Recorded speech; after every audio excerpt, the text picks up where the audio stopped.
Jesus. E quem concorda comigo diz amém. Se assente. Nós vamos falar aqui nessa noite um pouco sobre sensibilidade espiritual. Eu acredito que essa frase do livro de Coríntios deve ser uma das frases mais preocupantes para a nossa vida. A gente não tem o hábito de ler a Bíblia e parar para meditar nela. A gente lê ela meio que correndo. Mas se você parar, conversar com a Bíblia, como eu tenho ensinado, fazer perguntas para ela, se você questionar a palavra de Deus, você vai ver que tem coisas que vão trazer preocupações para você. Esta frase, por exemplo, se é que o Espírito de Deus habita em vós. Paulo está dizendo à igreja aos romanos que pode ser que eles pensem que são de Deus, mas que Deus não está na vida deles. Paulo faz esse questionamento.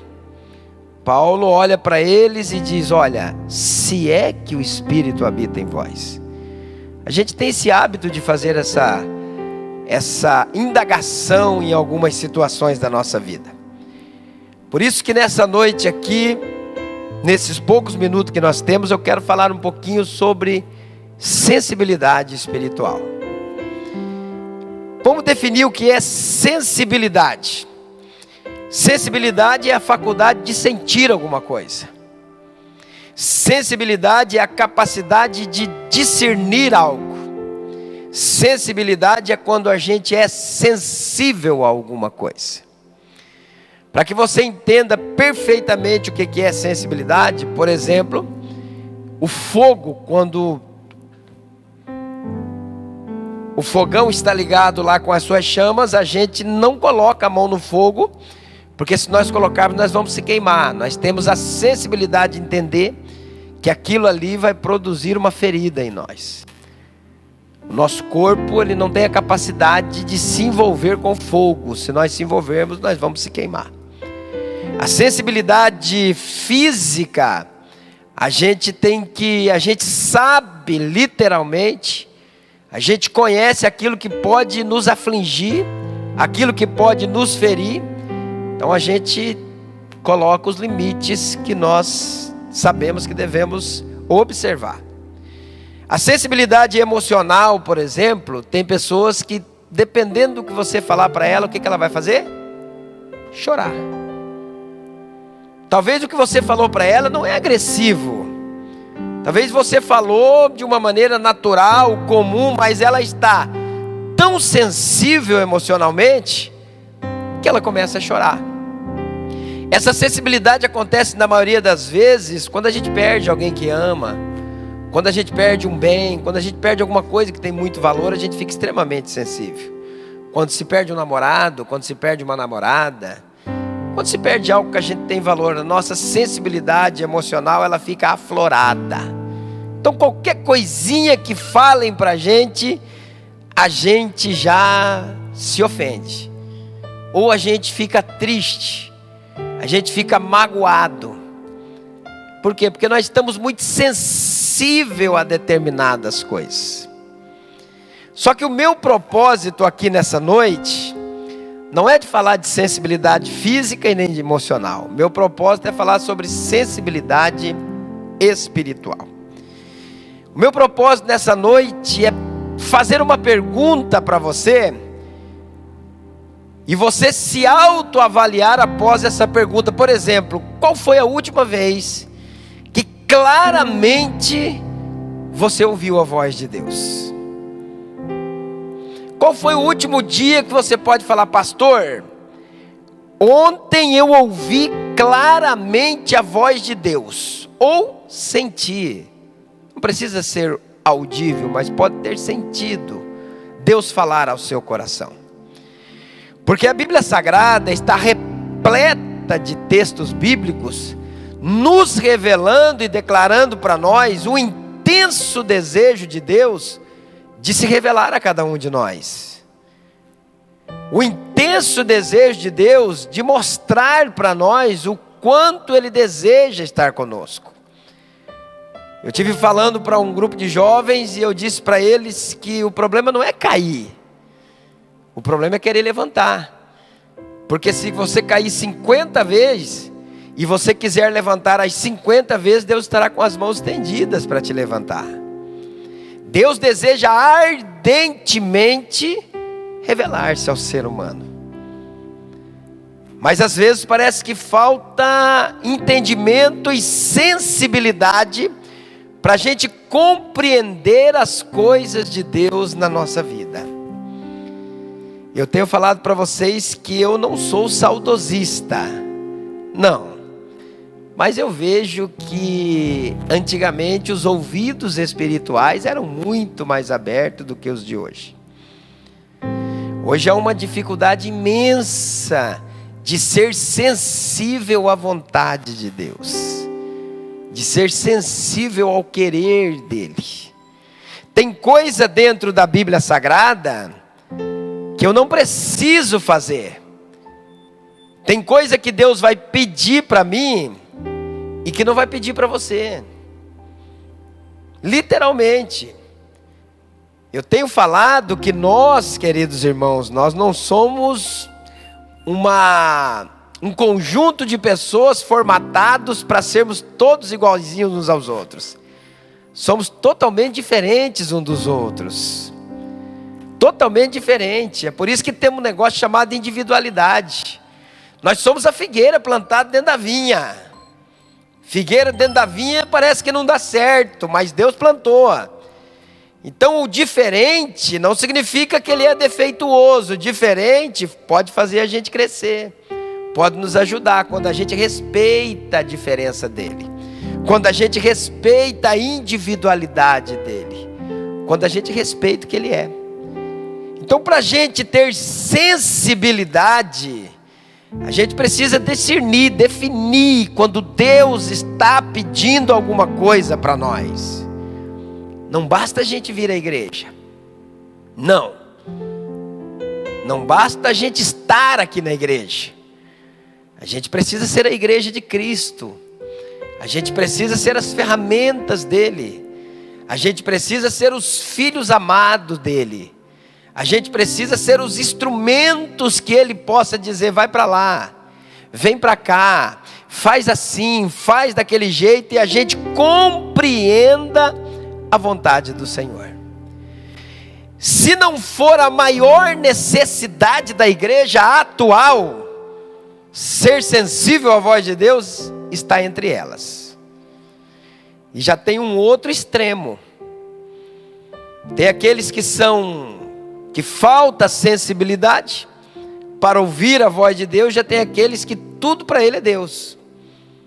Tudo, literalmente tudo. Porque também não compreende a voz de Deus. Tudo é Deus. Deus mandou eu fazer isso. Deus mandou eu fazer aquilo. Esses dias eu estava falando algo interessante, irmãos. Eu sei da minha vida espiritual com Deus. Eu sei da minha vida de relacionamento com Ele. Eu sei. Eu sei o quanto eu desejo a manifestação de Deus. E olha que Deus não fala comigo todo dia. Tem vez, irmã Luzia, que eu tenho que entrar dentro do quarto, implorar, buscar, mas ir profundo, pedir para Deus: se manifesta para mim, deixa eu sentir o Senhor, deixa eu me alegrar na tua presença. Mas já tem pessoas que ele fala assim: Deus, agora o Senhor fala porque eu tenho que resolver um problema.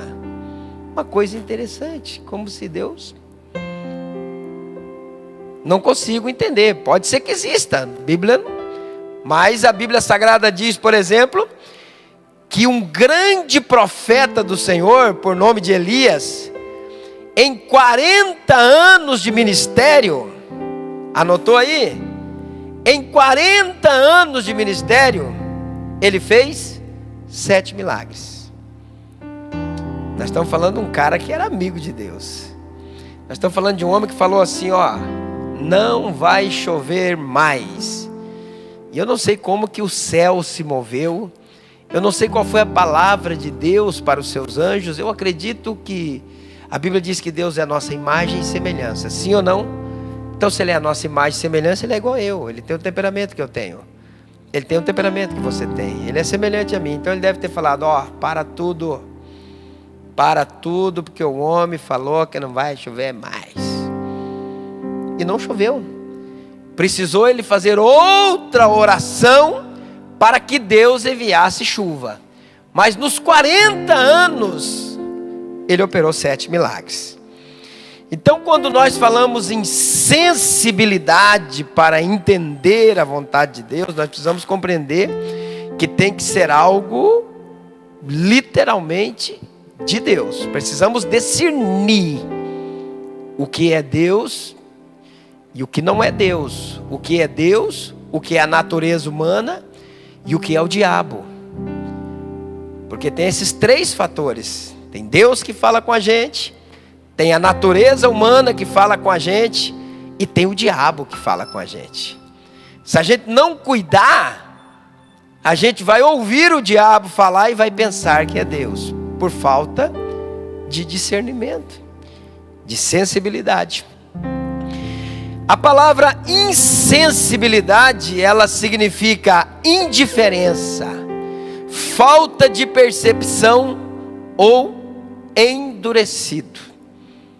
Quando eu sou insensível, é quando eu não tenho percepção das coisas, é quando eu estou endurecido, que eu não compreendo, que eu não entendo, aí eu sou uma pessoa insensível. E o que é? Quais os fatores que indicam a insensibilidade na vida de um cristão? Como que eu posso saber se eu sou sensível à voz de Deus ou se eu sou insensível à voz dele? Porque eu acredito assim, queridos, eu acho que vocês também pensam como eu acho que quem tem discernimento e sensibilidade para ouvir Deus, ele enfrenta as batalhas da vida, as lutas, a adversidade e ele permanece, né, irmão Lessimar? Ele aguenta, porque quem fala com ele é Deus. E ouvir a voz de Deus é algo diferente, é algo extraordinário, é algo fantástico, é algo transformador, vamos dizer assim. Tem gente que fala tanto que Deus falou, deles 15 dias está desviado, 30 dias está murmurando, está brigando com A, com B. Então a insensibilidade espiritual é uma coisa muito grande. Quais são os fatores que indicam que eu estou insensível a voz de Deus? O primeiro fator está em Êxodo capítulo 9, versículo 11 e versículo 12, que a Bíblia diz assim: de maneira que os magos não podiam parar diante de Moisés, por causa da sarna, porque havia sarna nos magos e em todos os egípcios. Porém o Senhor endureceu o coração de Faraó e não os ouviu, como o Senhor tinha dito a Moisés. O primeiro fator que indica a insensibilidade do homem é o endurecimento do coração dele. Só que o endurecimento do coração do homem acontece de 2 fatores, acontece de 2 formas. A primeira, o próprio Deus endurece. O próprio Deus causa endurecimento. Tem pessoas que você bate, tentando entrar naquele coração, e você não consegue entrar. Você não vai. Elas não têm compreensão, elas não conseguem entender a vontade de Deus. Olha o que diz no livro de João, capítulo 12, versículo 39 e 40. Por isso não podiam crer. Então Isaías disse outra vez: cegou-lhes os olhos, endureceu-lhes o coração, a fim de que não vejam com os olhos e não compreendam com o coração, e se convertam e eu os cure. De tão duro que é o coração, de tão distante de Deus que essas pessoas ficam. O próprio Deus permite o coração endurecido. O próprio Deus endurece o coração. Porque tem pessoas que elas não desejam de maneira nenhuma, queridos irmãos, conhecer o que Deus tem para elas, entender a vontade de Deus. Aí vem o endurecimento do coração. Mas eu acho que no tempo da graça que nós estamos vivendo, É o mínimo de pessoas, não são tantas. Porque até aqueles que estão desviados, quando a gente vai conversar com eles, eles falam: rapaz do céu, eu preciso chegar até Deus, eu preciso fazer um propósito com Deus. Às vezes a luta, o desejo carnal, a natureza humana acaba vencendo. Mas a segunda forma de endurecimento é quando o homem endurece o seu próprio coração. É quando o próprio homem não deseja mais absorver as coisas espirituais de Deus. Olha o que diz Zacarias capítulo 7, versículo 11 e 12.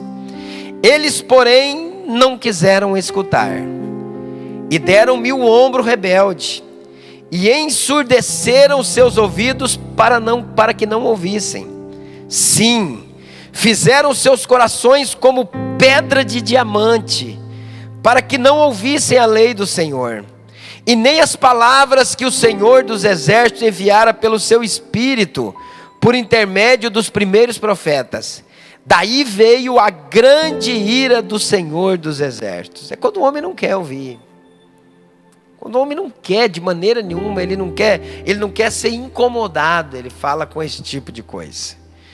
Hebreus capítulo de número 3, versículo de número 7, 8, a Bíblia diz assim: portanto, como diz o Espírito Santo, se hoje você ouvir a voz de Deus, não endureçais os vossos corações, como na provocação no dia da tentação do deserto. Então nós podemos endurecer o nosso coração. Nós podemos estar endurecidos para as coisas de Deus. Nós podemos levar as coisas de Deus meio de qualquer maneira. Alguém me perguntou na minha sala hoje, dizendo: pastor, o que o senhor define hoje essa última geração de crente? Porque não haverá outra. Eu falei: certo, não haverá outra. Essa é a última geração e não há dúvida nenhuma. Nós somos os últimos crentes da terra. Os países comunistas já se manifestaram, agora a China já proibiu o evangelho, já tem uma lei no México, e quase um monte de países já estão. Então não há outra geração. Como define? Eu disse para eles que eu definia essa última geração, queridos irmãos, como uma geração que não definiu prioridades, que não definiu quais são as suas verdadeiras prioridades, que não definiu o lugar de Deus na vida deles. Porque quando eu olho para essas cadeiras, eu fico imaginando assim, milhares de pessoas, porque a gente é tão inflamado pela palavra, que a gente pensa que todo mundo também é inflamado, mas não é. As pessoas literalmente, elas colocaram nas suas prioridades, elas colocaram o seu eu em primeiro lugar. Depois elas colocam a sua família, depois elas colocam a igreja, e depois elas vão colocar Deus. Eu já vou explicar isso aqui. Nota-se, queridos, que às vezes o nosso coração, ele está tão endurecido que virou uma rotina, virou algo comum vir para a igreja. Eu preciso ir terça-feira depois da ceia, porque eu não tomei ceia. Mas daí eu vou aparecer aqui talvez na outra ceia. Eu vou aparecer aqui no domingo que vem. Claro que é difícil, a gente sabe que a gasolina está R$6,50. A gente entende. Mas quando a gente tem fome de Deus, a gente dá um jeito. A gente vai na igrejinha que tem lá perto da casa. Temos 64 igrejas. Não dá para dizer que não tem uma perto da tua casa. Mas a gente prefere ficar em casa. A gente prefere viver o evangelho desse jeito. Então a gente não tem experiências espirituais. Não, a gente fica na expectativa de vir no domingo, de vir na terça, ouvir uma boa palavra que talvez mexa um pouco com a gente, volta para casa e vai seguir na vida.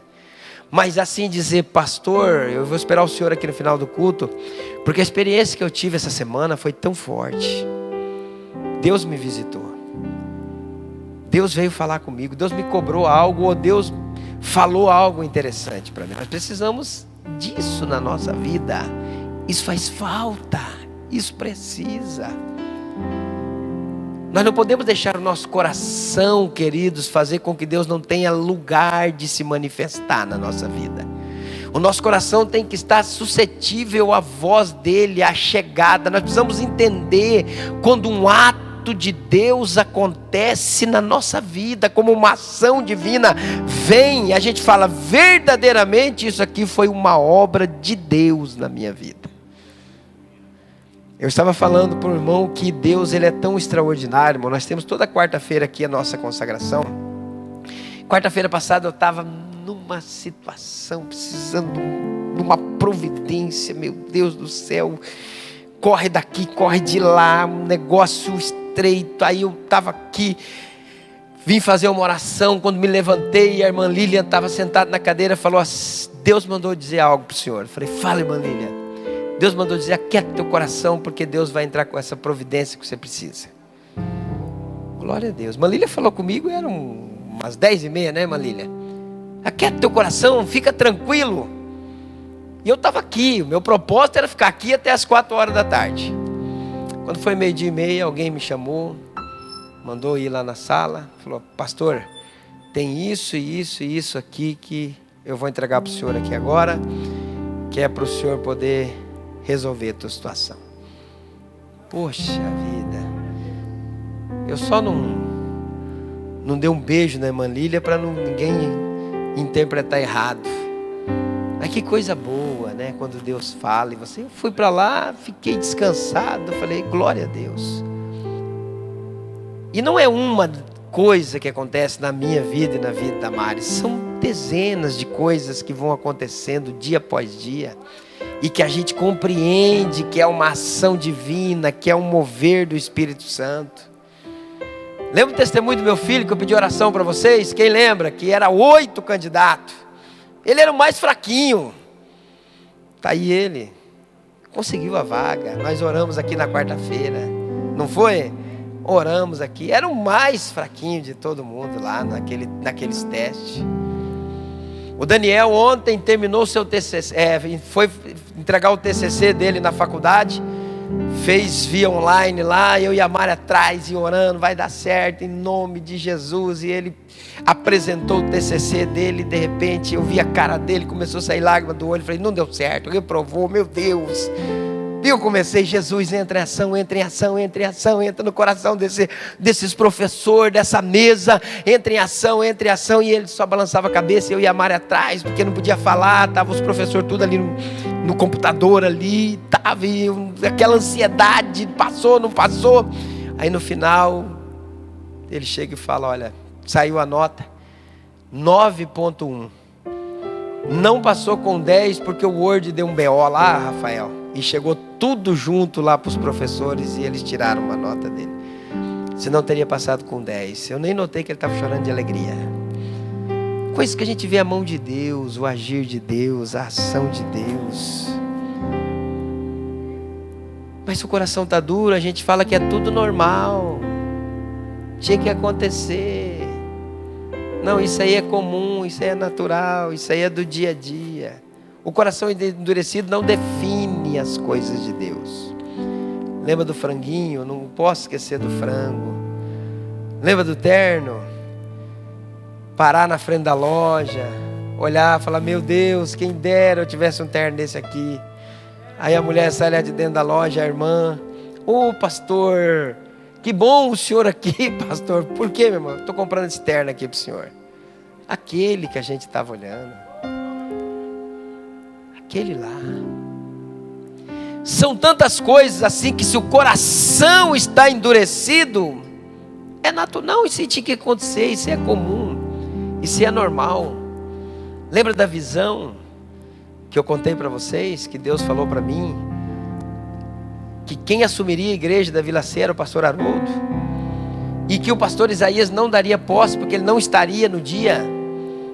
Quem daria posse para o pastor Haroldo era eu. Fui lá e contei antes, para ninguém falar. Depois que passou, vim contar. Falei, pastor, vai ser assim, assim, assim, assado. Ele disse, não, o Haroldo está bem no Campos Iguaçu. Falei, não estou dizendo assim que o senhor vai colocar ele lá. Estou dizendo que vai ser assim. Deus me mostrou isso, não sei como vai ser. No dia o nosso pastor teve um compromisso urgente, precisou ir, e eu fui dar posse para o pastor Haroldo na Vila Sé. Do jeito que Deus falou. A gente tem que ser sensível para entender quando Deus está no nosso meio, quando Deus está andando, quando Deus entra na tua casa, quando Deus faz uma ação, quando Deus entra no teu carro. Quantas vezes eu parei o meu carro ali na Vila A, na Avenida 3, encostei o meu carro e fui chorar num canto de tanta presença de Deus na minha... Quem já aconteceu isso aí?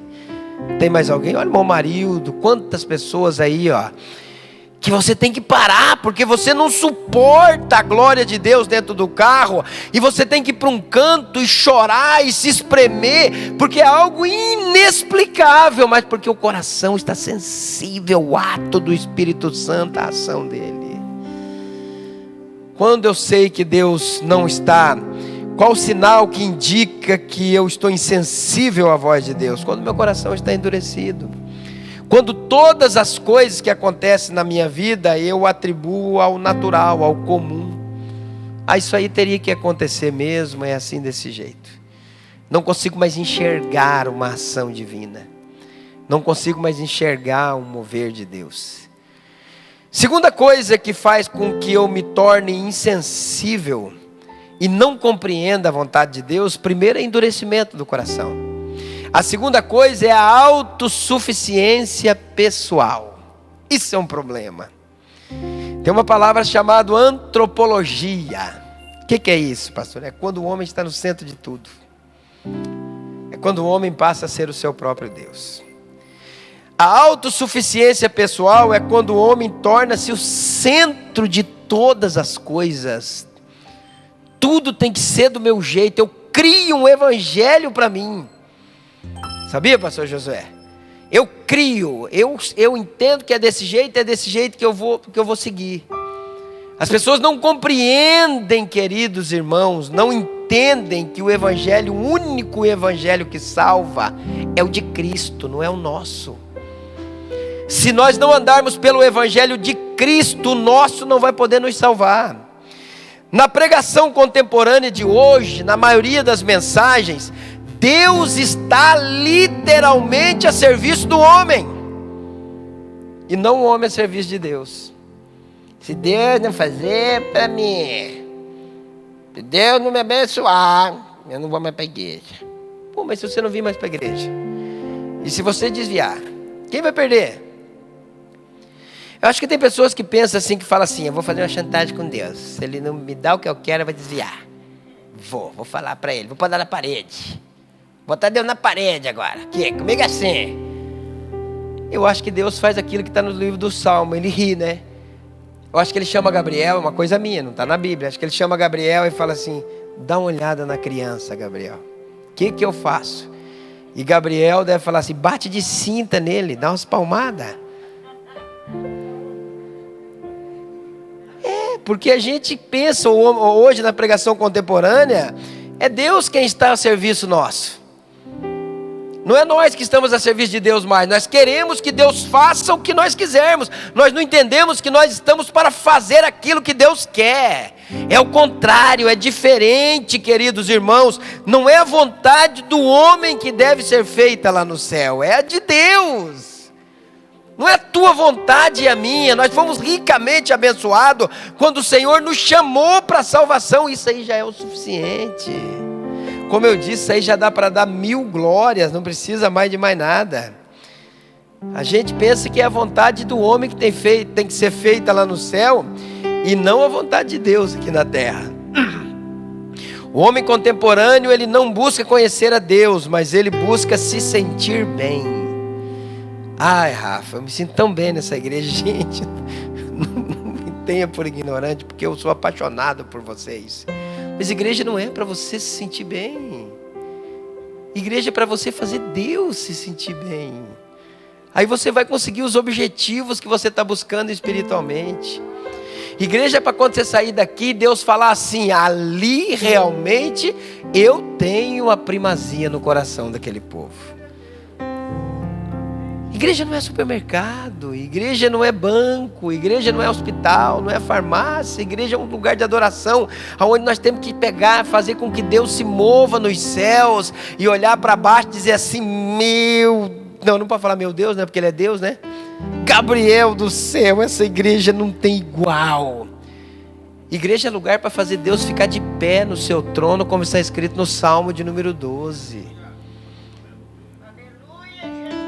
Então às vezes a gente pensa, o homem autossuficiente, ele pensa que ele tem que... Quantas pessoas que vocês já não viram falar, eu vou para a igreja A, B, porque eu me sinto melhor naquela igreja? Meu Deus, eu vi um caso desse na Bíblia, vocês lembram ou não? E eu já falei com vocês desse caso aqui. A mulher do poço, Zé Carlos. Quando Jesus foi até ela, que ela questionou Jesus lá sobre a adoração, se era em Samaria ou se era em Jerusalém, Jesus falou, vocês adoram o que vocês não conhecem. Vocês não sabem o que vocês estão adorando. Nós adoramos o que conhecemos. Mas nem os que conhecem, nem os que não conhecem é os que Deus busca. Deus busca os que adoram em espírito e em verdade. Então existem adoradores conscientes e adoradores inconscientes.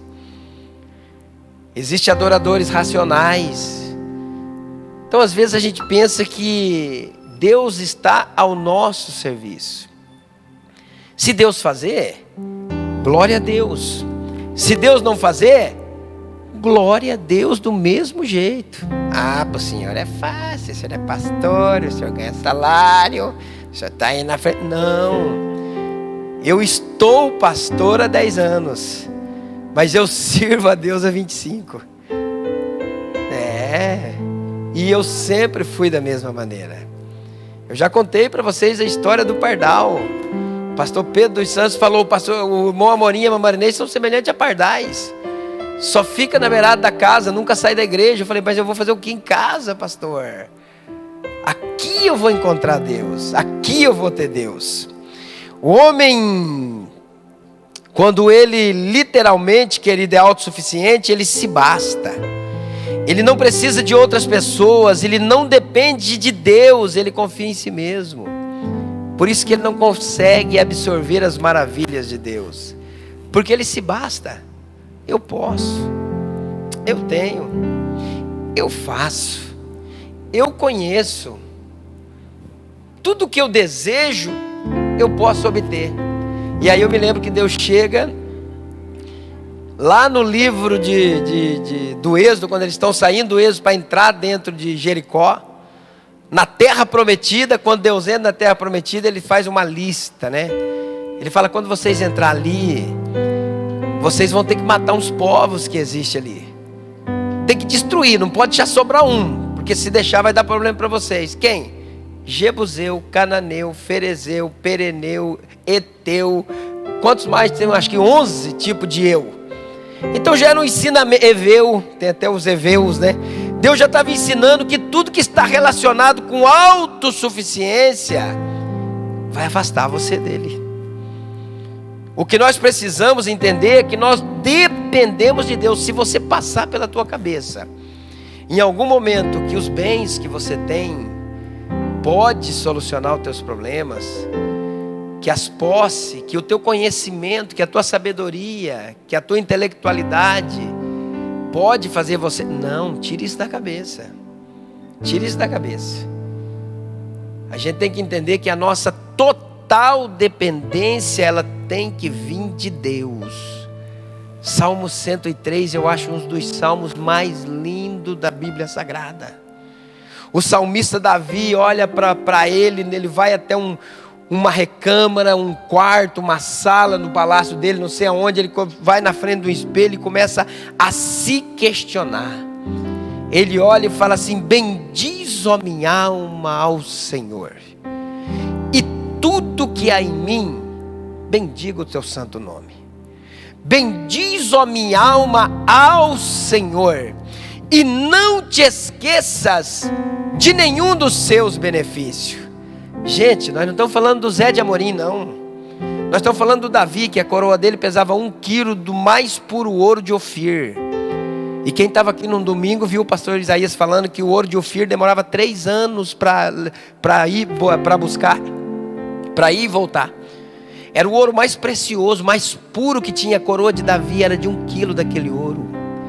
Davi tinha 37 valentes, que é inexplicável a capacidade daqueles homens. A segurança de Davi era perfeita.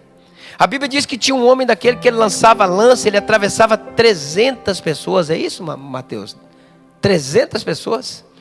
Já pensou? Tinha um outro que pegava uma funda e a gente achava que Davi era o bicho da goiaba. O outro pegava uma funda, acertava 1 quilômetro de distância qualquer tipo de alvo. Tinha um homem chamado Josebe Ababe, que este homem não tinha nenhum tipo de animal que pudesse lutar contra esse homem e ele não vencesse. Esse homem desceu dentro de uma cova, catou um leão pela juba. Gente, pelo amor de Deus, uma segurança dessa, eu acho que se é o Zé de Amorim, eu ia andar na rua se achando. Davi tinha 49 mulheres no harém dele. Tinha a mulher que ele mais amava dentro daquele harém. Tudo de Davi estava perfeito. Mas Davi parou e falou assim: sabe, Davi, ele mesmo, você está se escorando em coisas que você não deveria. Você está meio cheio de querer, você está meio autossuficiente. Aí Davi mostra 11 coisas que só Deus pode fazer pelo ser humano. Só Deus. A autossuficiência destrói. A autossuficiência tira toda a sensibilidade de você se relacionar com Deus. Se uma voz falar no seu ouvido que você é alguma coisa, diga: não, sem Ele eu não sou nada. Com Ele eu sou um gigante. Com Ele eu sou poderoso, mas sem Ele eu não sou nada. Porque sem Ele, queridos irmãos, o que a gente seria? A autossuficiência pessoal, ela torna o homem amante de si mesmo. Ele torna-se o seu próprio Deus para si mesmo. Ele confia nele. Ele confia na força do braço. Ele confia na intelectualidade. Ele confia no dinheiro dele. Ele confia nas posses. Ele confia na saúde dele. Ele confia nele. Ele acha que, não, comigo não tem. Comigo vai dar tudo certo. E a gente sabe que se Deus não levantar as mãos para nos abençoar, a Bíblia diz no livro do Salmo, se eu não me engano, o Salmo 3, a Bíblia diz assim: eu deitei e eu dormi, porque o Senhor me sustentou. É isso? Salmo 3? Eu deitei e eu dormi, porque o Senhor me sustentou. Se Deus não sustentar o homem, ele não deita e ele não dorme. A autossuficiência pessoal afasta Deus do ser humano. Você perde o relacionamento com Ele quando você se acha autossuficiente. Agora, quando você declara, quando o seu interior, quando você mostra para Ele: Senhor, sem o Senhor não dá. Sem o Senhor eu vou padecer. Sem o Senhor eu não vou obter vitória. Quando a gente lança tudo nos pés do Senhor, a Bíblia Sagrada diz, queridos irmãos, que Ele literalmente se levanta e toma as nossas lutas. Cuidado para você nunca achar que você pode. Cuidado para você nunca achar que o que você tem te faz ser alguma coisa. Cuidado. Porque Deus, para se manifestar para um homem, para falar com esse homem, este homem tem que ser dependente dele. Tem que depender dele exclusivamente, senão ele não fala. Terceiro ponto, porque o relógio não espera. Primeiro ponto, você viu que o que torna o homem insensível espiritualmente é a dureza do coração. Ele não consegue enxergar nada que Deus faz na vida dele. Nada. Eu digo para você, se você chegou numa posição elevada, se você conquistou coisas, a Bíblia Sagrada diz que você tem que glorificar a Deus, porque foi Deus que escolheu para que você pudesse ter isso. Porque eu sempre falo aqui, tem pessoas que são muito mais sábias do que nós, muito mais capacitadas, muito mais trabalhadora e que nunca vão ter o que nós temos. Mas se você conversar com elas, também nunca vão reclamar do que elas têm. Elas são contentes com aquilo que Deus deu para elas. Quando o coração está endurecido, a gente não consegue ver Deus em nada. Tudo é natural, tudo é comum. Segundo ponto é com a autossuficiência humana. É eu que vou conseguir, é eu que vou lutar. Enquanto você trabalha, você só trabalha. Mas quando você ora, Deus trabalha para você. Aí é diferente, experimenta. Terceiro ponto é a negligência espiritual que torna a gente insensível. Vamos ser sinceros. Nós estamos orando pouco. Não me responda. Mas nós estamos orando pouco. Você quer ver uma dificuldade? É uma convocação para uma oração. Então isso se chama negligência espiritual. Não, pastor, eu oro em casa. Será? A irmã Lindinha já riu ali, né, irmã Lindinha?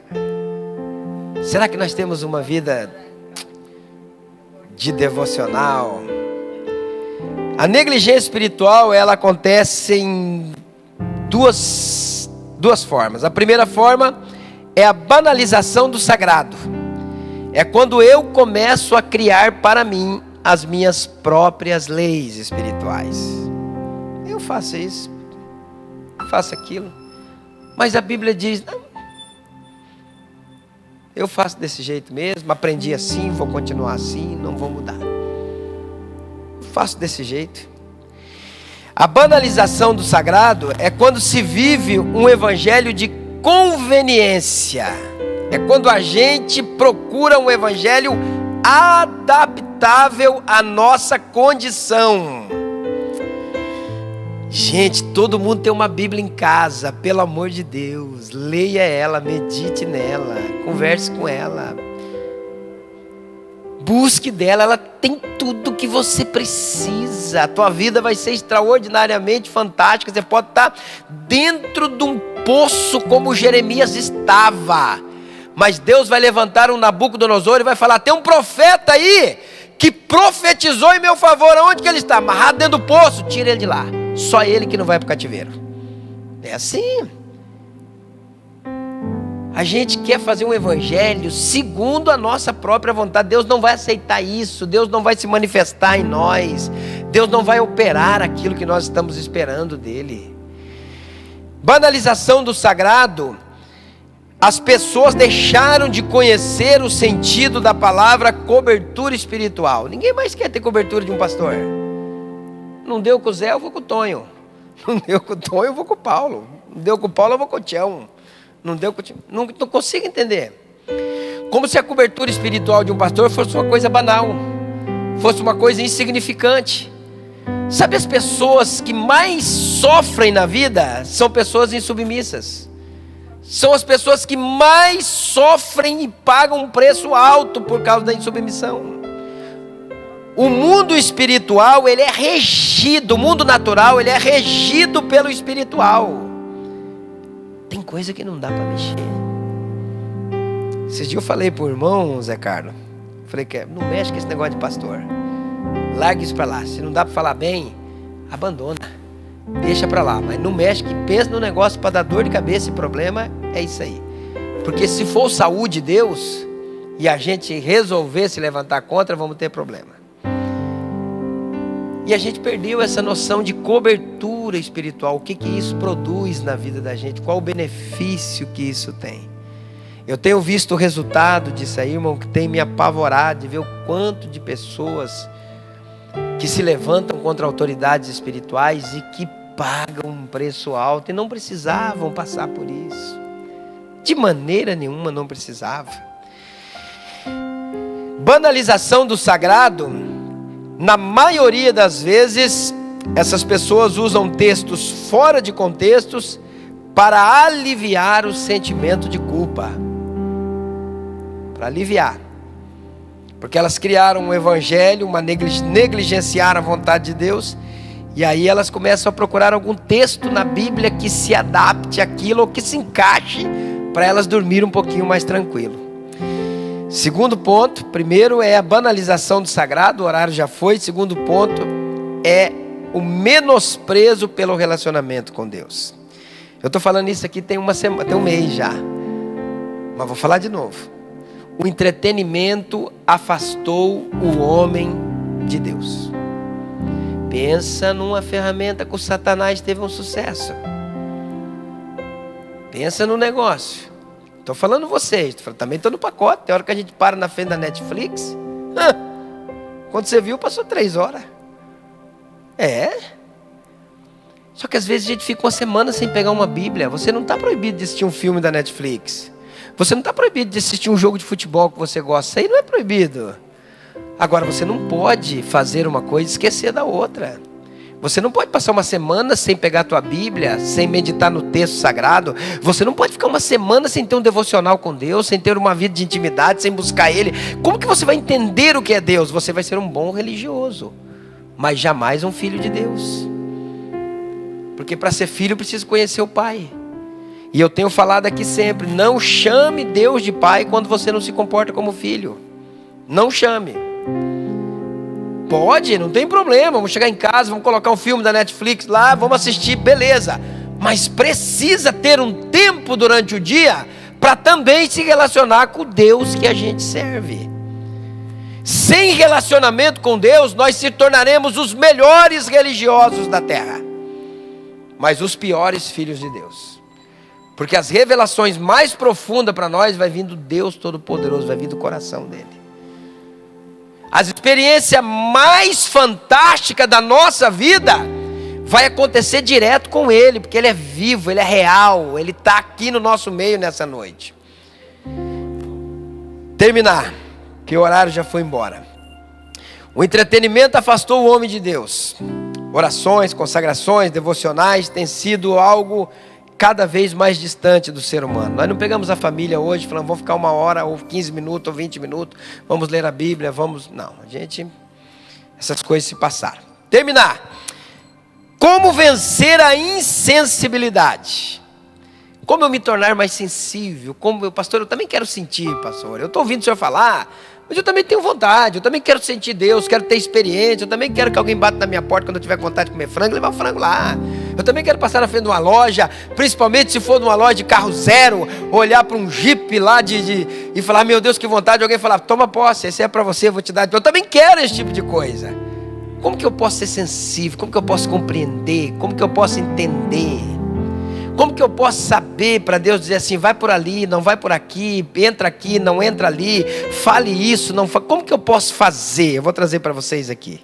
Apocalipse capítulo 2, versículo 4 e versículo de número 5. Olha que coisa extraordinária. Vai colocar aí, Ju. Apocalipse 2, versículo 4 e 5. Diz assim: tenho, porém, contra ti que deixaste o teu primeiro amor. Lembra-te, pois, de onde caíste, arrepende-te e pratica as primeiras obras. Quando não, brevemente a ti virei e tirarei do seu lugar o teu castiçal, se não se arrependeres. 2 caminhos para você ser sensível à voz de Deus. 2 caminhos curtos, 2 caminhos simples, mas difíceis, arenoso, talvez complicado para se fazer, mas o texto é muito claro. O primeiro caminho que nós precisamos tomar é o caminho do arrependimento. Você sabe quando você está pecando. Não adianta, nós sabemos. Ele vem, ele se manifesta. O salmista disse assim: os meus pecados estão diante de mim todos os dias da minha vida. Nós sabemos os erros que cometemos. Nós sabemos os males que realizamos. Nós sabemos as negligências que nós negligenciamos. Primeira coisa, arrependimento. O que é arrependimento, pastor? Arrependimento é você se entristecer pelo erro que você comete e abandonar ele. Arrependimento não é remorso. Remorso, você se entristece pelo erro que você comete, mas amanhã você faz de novo. Arrependimento não. Arrependimento eu me entristeço e eu abandono, eu paro. Eu faço propósito. Não vou fazer mais isso. Eu vou parar com isso. Eu vou abandonar esse tipo de coisa. Volte para os braços do Senhor. Ele mesmo disse aí, olha, eu tenho porém contra ti que deixaste o teu primeiro amor. Se relacione mais profundamente com Ele. Deus é uma pessoa. Você sabia que você vai sair daqui, vai voltar para sua casa, vai abrir a porta da sua casa, vai sentar no seu sofá, vai assistir a sua televisão e Deus vai estar o tempo todo junto com você? Sabia disso? Deus só não vai participar das tuas coisas se você disser para Ele: eu não desejo que o Senhor esteja junto comigo. Aí vem o Satã, aí vem o diabo. Ele falou: opa, aqui está liberado. Mas senão ele vai estar o tempo todo. Ele não desiste de nós. Não, Ele não desiste. Não, Deus não é como algumas pessoas falam, que você comete um pecado, comete um erro, Deus olha do céu e fala: pega minha 12, que eu quero hoje estourar o peito desse cara aí. Deus não faz isso.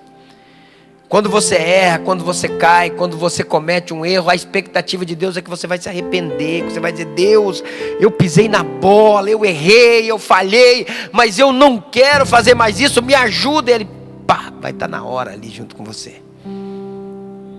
Primeiro caminho, você sabe das coisas que você está fazendo errado. Você sabe das coisas que você faz no oculto. Você sabe das coisas que só você faz com você. Arrepende disso, a Bíblia diz, e abandona. Você vai começar a experimentar Deus, que é algo extraordinário.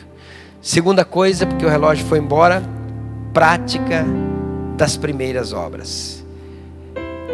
Eu acredito que todo mundo, queridos irmãos, quando se converte é um fogo só, né? Quando a gente se converte.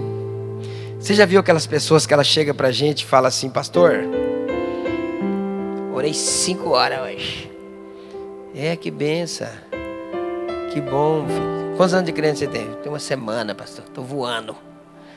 O novo convertido tem um negócio diferente. Pelo menos comigo foi desse jeito. Eu acho que com todos nós, né? Tudo para nós a gente queria que fosse Deus. A gente não tinha dificuldade em fazer 2 jejuns por semana. Não, a gente não tinha dificuldade de levantar todo dia e fazer orações. A gente não tinha dificuldade de fazer devocionais diários na nossa vida. A gente não tinha dificuldade de ir para as vigílias. Não sei se é uma pandemia ou o que é que as vigílias desapareceu, né? E quando as vigílias tem, é pouca gente que vem. Nossa, a gente ficava doido em Malecimar. Que dia que vai ter vigília? Dia 30, onde? Lá no buraco do ovo crua. Vamos todo mundo lá. Aquilo era um fogaréu a noite inteira, e choro e grito. Jesus! E Deus batizava com o Espírito Santo, e a glória de Deus descia naquela simplicidade, e a gente marchava dentro daquelas igrejas e tal. E a gente foi ficando inteligentão, a gente foi ficando sabidão, a gente foi ficando bonitão, a gente foi ficando bonzão. Meu irmão, glória a Deus. Vamos voltar às práticas das primeiras coisas. Ser mais sensível à vontade de Deus. Quem tem filho aí, levanta a mão. Meu Deus. Alexandre, o Daniel.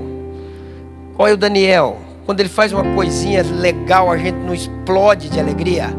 Se ele fazer uma brincadeira, se ele fazer qualquer coisa, né? É assim que Deus espera dos filhos dele. A gente ficar meio bobo espiritualmente, fazer coisas para ele olhar no céu e falar: é meu filho de verdade. Alguém falou para mim: pastor, eu parei de orar, pastor, porque é o seguinte, eu vou orar, eu vou dormir. Meu Deus, você já pensou você dormir nos braços de Deus? Um filho da gente, quando vai orar nas pernas da gente que dorme, o que a gente fala? Ô vagabundão, levanta aí. É assim que a gente faz? Não, a gente abraça, prepara a cama. Se tiver frio, pega um cobertorzinho. Coisinha linda do papai. Vamos com Deus. É isso aí que Deus está esperando. Só que a gente ficou inteligentão. Pai, maravilha, meu Senhor, deixa que eu se vira. Fica tranquilo com os teus anjos. Não. A Bíblia diz que o amor de Deus é incondicional. Deus não está procurando trabalhadores para o reino dele. Deus está procurando filhos, porque quando eu me torno filho, eu vou virar um bom servo para o reino. Se coloque em pé, eu quero orar por você. Se você não ora, volte a orar. Nosso querido irmão Alípio, prepara lá o louvor, lá, leva lá o teu CD, o teu... Meu querido, se nós não oramos, nós vamos voltar a orar. Se você não jejuma, você vai voltar a jejuar. Amém? Vai voltar a jejuar, pelo menos uma vez por semana. Pastor, eu tomo remédio. Pode tomar o remédio normal. Toma o teu remédio normal. Só não almoça, não janta, não coma, mas toma o teu remedinho. Você não faz devocional, você vai fazer devocionais diários. Você não lê a Bíblia, você vai tirar 10 minutinhos. Fala, eu vou ler a Bíblia todo dia, 10 minutinhos. Eu vou meditar sobre a Bíblia. E você vai me procurar daqui uns dias e dizer, pastor do céu, eu estou vivendo um tempo de experiências inacreditáveis. Arrepende-te e pratica as primeiras obras. E você vai voltar a sentir o Deus da sua vida operando milagres. Coloca a mão no seu coração. Pai,